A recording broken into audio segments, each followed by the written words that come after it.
नमस्कार दोस्तों, बोले सितारे में आपका स्वागत है। मैं हूं प्रवीण खेतानी, लॉस एंजलिस स्थित एस्ट्रोपॉमिस्ट एंड फेस रीडर। दोस्तों, दुनिया में हर एक आदमी को अपने जीवन में सुख संपत्ति की ख्वाहिश रहती है, क्योंकि ओवरऑल हर एक आदमी जो है वो सुखी होना चाहता है। मगर सुख कहाँ से मिलता है? भाग्य के आधार पर ही सुख की प्राप्ति होती है। इसलिए तुलसीदास ने एक जगह बहुत खूब कहा है कि सकल पदार्थ है जग माही, भाग्यहीन नर पावत नाही। जिनका भाग्य नहीं है और उन्हें उसकी प्राप्ति नहीं होती। आज हम बात करने जा रहे हैं भाग्य के कारक बृहस्पति। कुंडली में सब ग्रह विद्यमान हो, मगर अगर बृहस्पति कमजोर हो तो पूरी कुंडली कमजोर हो जाती है। बृहस्पति भाग्य का कारक है, बृहस्पति शिक्षा का कारक है, बृहस्पति ज्ञान विज्ञान का कारक है। बृहस्पति जो है अति पवित्र है। बृहस्पति है देवगुरु है, यानी कि देवता उनकी सलाह सूचन के अनुसार चलते हैं। अब आप समझ सकते हैं, जब देवता जो है बृहस्पति की जो सलाह सूचन से चलते हो तो वो ग्रह कैसा होगा। और फिजिकली ये जो ग्रह है वो पृथ्वी से 200 गुना बड़ा है, यानी कि पृथ्वी के ऊपर इनकी गहरी असर होती है। जब जब बृहस्पति का गोचर जो है, जब बृहस्पति जो है जब अपने घर में आता है तो समाज के अंदर सुभिक्ष यानी कि अच्छी घटनाएं होने लगती है। इस साल यानी कि अभी 13 अप्रैल 2022 को बृहस्पति महाराज ने अपनी स्वराशि मीन राशि में प्रवेश कर लिया। यानी कि दोस्तों, मीन राशि जो है बृहस्पति की अपनी खुद की राशि है। बृहस्पति जब भी अपनी राशि में आते हैं तो समाज के अंदर सुभिक्ष अच्छी घटनाएं बनने लगती है। हमने देखा कि जैसे सिंस लास्ट 2.5 years कोविड की महामारी रही, लोग काफ़ी त्राहिमाम रहे। और आने वाले दिनों में यानी कि ये बृहस्पति महाराज जब मीन राशि में अपना गोचर करेंगे।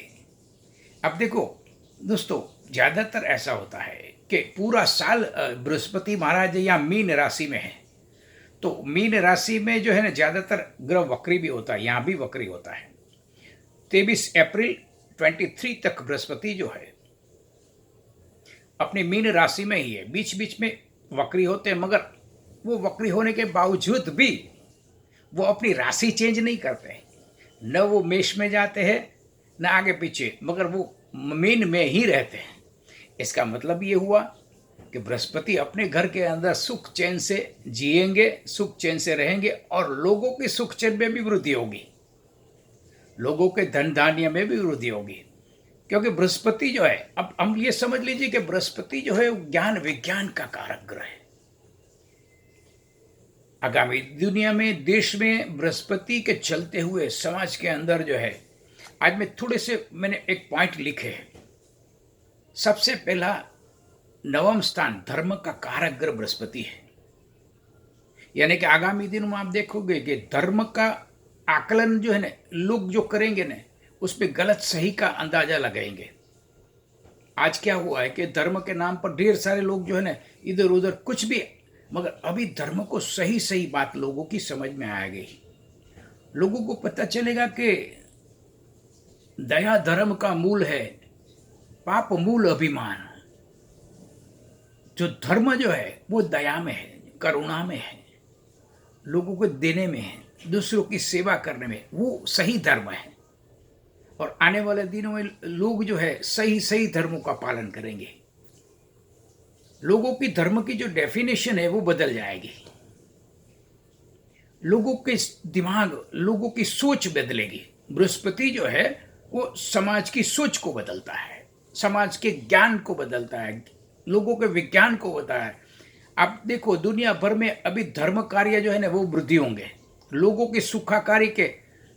और ये कोई एक धर्म की मैं बात नहीं कर रहा हूँ, चाहे वो ख्रिस्ती धर्म हो तो ख्रिस्ती धर्म के अंदर भी लोगों की सुखाकारी के लिए वो अच्छे, हिंदू धर्म हो तो हिंदू धर्म जो है, मुस्लिम हो तो वो अपने धर्म के अंदर लोगों की सुखाकारी में वृद्धि करेंगे, यानी कि ओवरऑल लोगों की सुख में वृद्धि होगी। बृहस्पति जब भी अपने घर में आता है तो ज्ञान और विज्ञान में भी वृद्धि होती है, क्योंकि ये पंचम भाव का कारक है। पंचम भाव है विद्याभ्यास, यानी कि अभी जो विद्या का, ज्ञान का दायरा है वो काफी बदल जाएगा। लोग क्या करेंगे, ज्ञान विज्ञान संशोधन, ये डिफरेंट डिफरेंट जो चीज है उसके अंदर, और लोग जो है अपने बच्चे को उच्च शिक्षा की तरफ प्रेरित करेंगे, क्योंकि अभी लोगों को शिक्षा का ज्ञान महत्व बढ़ेगा। आगामी दिनों में लोग अच्छे अच्छे बच्चे उच्च शिक्षा लेंगे और उच्च शिक्षा के स्वरूप उनको बड़ी बड़ी नौकरियां मिलेगी, उसमें काफी धन भी मिलेगा, बड़ी पेमेंट मिलेगी, बड़ी पगार मिलेगी। आज अमेरिका के अंदर देखो जाए तो ये जो है, तो दोस्तों ये जो है लोगों को सेकेंडरी, बृहस्पति कुटुंब सुख का कारक भी है। आप देखोगे कि आगामी दिनों में लोग धन से ज्यादा कुटुंब सुख का ज्यादा जो है इंपॉर्टेंस देंगे, कि भाई नहीं अभी बहुत धन कमा लिया, अब हमारे फैमिली हैप्पीनेस जो है, हमारे बच्चे अच्छी पढ़ लिख के और उसको अच्छी शिक्षा प्राप्त हो, लोगों की सुखाकारी और लोगों की टेंडेंसी में भी बदलाव आ जाएगा। लोगों का जो किसी चीज का देखने का जो नजरिया है वो काफी हद तक बदल जाएगा। धर्म का, ज्ञान का, विवेक का, लोगों के विवेक में वृद्धि होगी। खान पान, बृहस्पति जो है अच्छे अच्छे व्यंजन बृहस्पति को अति प्रिय है, अति भोजन, मगर भोजन के अंदर भी राजसी और तामसी, ये दो आहार का आजकल बहुत ही दायरा बढ़ गया है। आगामी दिनों में लोग नेचुरल फूड खाना पसंद करेंगे। खान पान में राजसी और तामसी आहार को लोग छोड़ देंगे और सात्विक आहार को पसंद करेंगे, जिसमें मरी मसाला, जैसे हमारे यहाँ अमेरिका के अंदर आप देखोगे लोग ज़्यादातर जो अमेरिकन लोग जो है वो ज़्यादा मरी मसाला पसंद नहीं कर रहे। हमारे देसी लोग जो है वो चटपटा स्वादिष्ट खाने के लिए जो है वो धर्म को भी त्याग कर देते हैं।